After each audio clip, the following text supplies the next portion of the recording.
What's up, guys? Welcome to a Sunday night lesson.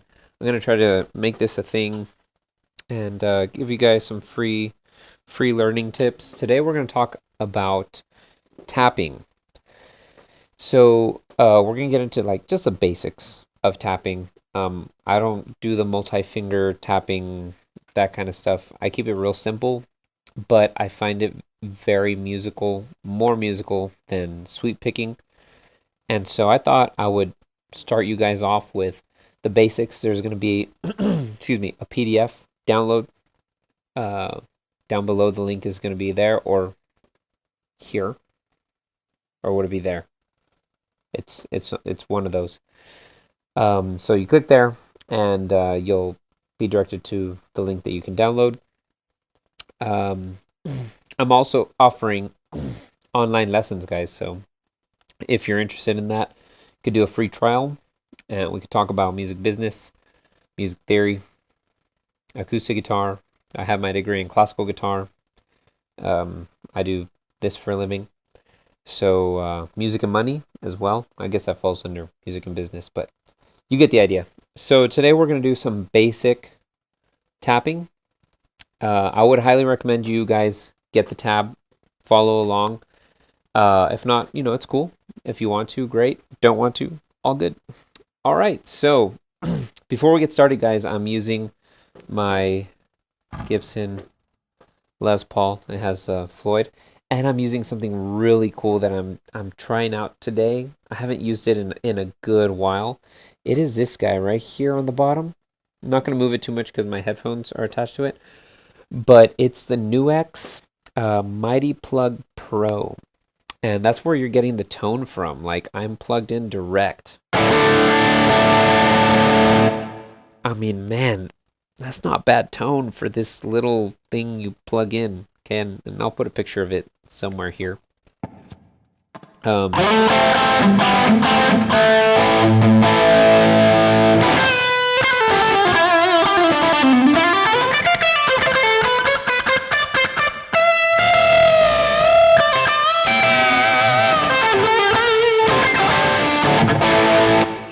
Like, I mean, that's not bad. And I made that in maybe 5 minutes max, that patch. It's great. So, okay, on to the lesson, guys. I'm going to digress a lot. So, tapping. We're not going to need a pick, just your middle finger. One thing I would say is I do keep my middle finger, my right hand nails a little longer, but we can't have them too long. Okay, because if not, they'll get in the way. So I'm going to show you a few basic patterns here. So pattern number 1, the most used pattern, probably the coolest sounding pattern, is a minor arpeggio. So first what I want you to do, and we're going to break it all down, is we're going to go 5, 8, and then, make sure my volume's on, 12. Okay, simple A minor arpeggio. And you could tap it many different ways. We could go. So the 1 is emphasized on our first note here on our first finger. So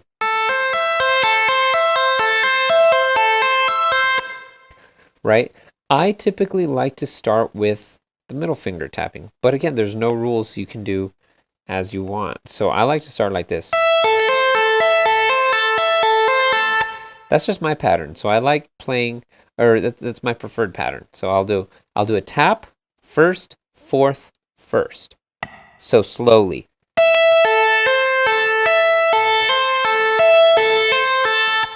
You get the idea. Now, a tap, what you want to do on the right hand, I'm coming directly down on the string. So you might want to practice that first. Try doing this. Make sure you can get some noise going. And when you pull off, you want to snap off the string. We don't want to just lift up the finger. See that? It's a pull off. So we're snapping down. So sorry for that noise, but we're snapping down and I'm pulling down and I'm kind of resting on that second string. Okay, you can pick outward. I like picking inward. I've found to be a little bit cleaner that way, but there's many great players who do it the other way, and that's fine. This is just how I do it. So I'm gonna do it again so you can see up close.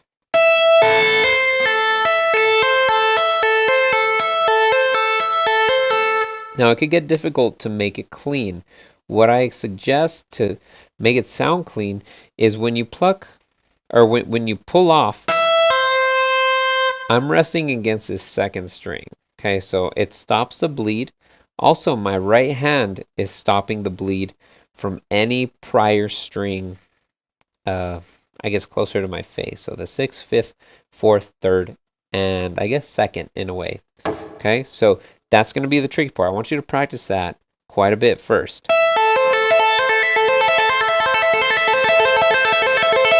Same with the pinky, it's a pull off. Okay, so we're snapping off. We're not lifting our finger.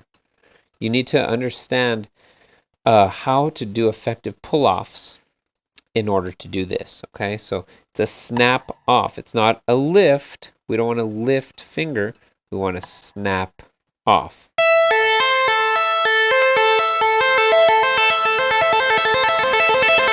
You can do that forever, and it sounds cool, just like that.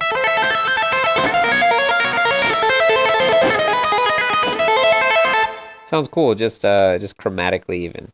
Okay, and you can apply this to every string. So let's say I want to do it on second string. You could change patterns too. So I wasn't just doing. Sometimes I'll do a double tap here. Let me see if I could do it slow motion.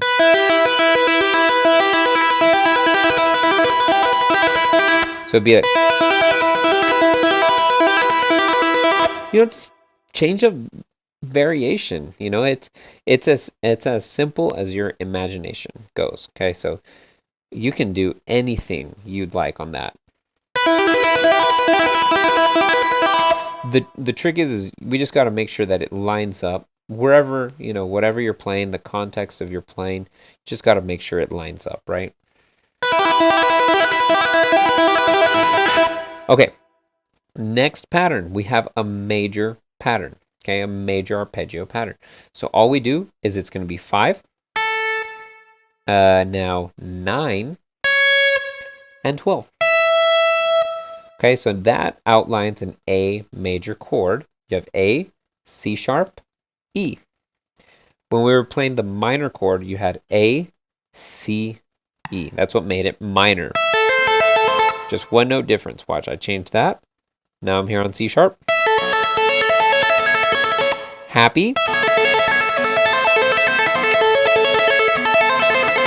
You get the idea, right? And again, you can use this on any string, right? So here's second string. Yeah, you get the idea. So basically that's an E major arpeggio. So I have E major here. Minor, I'm going to bring that down because we have E, G, B. Spells an E minor chord. Okay, cool. And last, we've got a diminished chord. Okay, now a diminished chord, we have A, C, so kind of back to the minor chord, A, C, and E flat. So it sounds even darker than minor chords. Check it out. We can move it to a different string. Ooh, scary. I don't think I use that too much. And I basically just find the inversions of different chords that I'm over. So for instance, if I'm playing, let's do something different. Let's try a C major chord. Okay, so I can do different things. I can find G, C, and E. It's just about finding the chord. We can also go C, E, G up here. And we can also find E, G, and C. You can find it over here, E, G, C. That would probably be my preferred position for if I were to play over a C chord. I'd probably prefer this one. It feels like a nice range. When it gets too high, it's just, it gets a little too high sounding for me tapping personally. And again, it's just my opinion. So I do like it here. Cool. So those are the three triads of tapping. We've got minor, major, just bring up that pinky and keep your tapping finger on the same fret. And then minor, we're going to bring them both down that way, one fret. Okay. Now, a fun tip, if you want to sound cool in front of your friends right away with tapping, you can do this. Now watch. I'm going to do this on the second string just because I like how the second string sounds a little bit more for tapping. And I would suggest, and I should have told you this a little earlier, go to your neck pickup. Okay, it's a little fuller sounding. Check it out.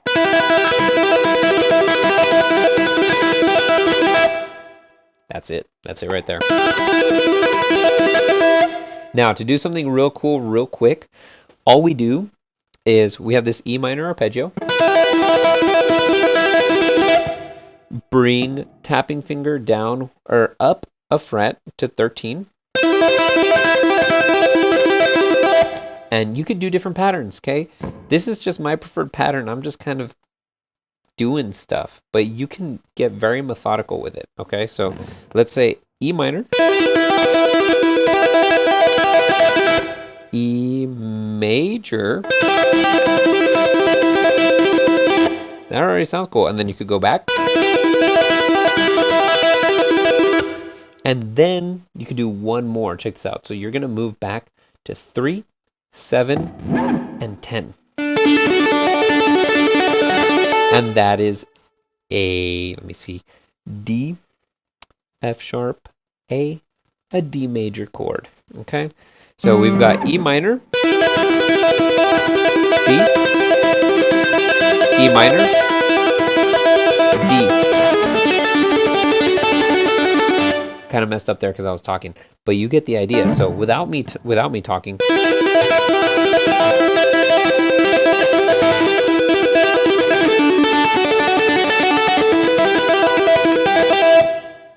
that's pretty cool. And yeah, it's not rhythmically perfect right now. I'm giving you an example. Okay, if there's a metronome going on and a song playing, like a backing track that I needed to play along to, or a session work that I was doing, it would, you kind of make sure it lines up. Right now, I'm just giving you some demonstration purposes here. So that chord progression would be, and I'm going to lower the gain here just a little bit. We have that E minor. Then you could go E minor again. And D. Sounds cool. Turn up that gain, and we've got...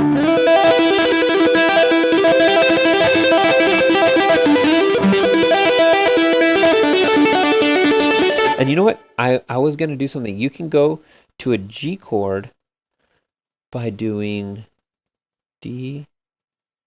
Well, maybe E. What am I looking for?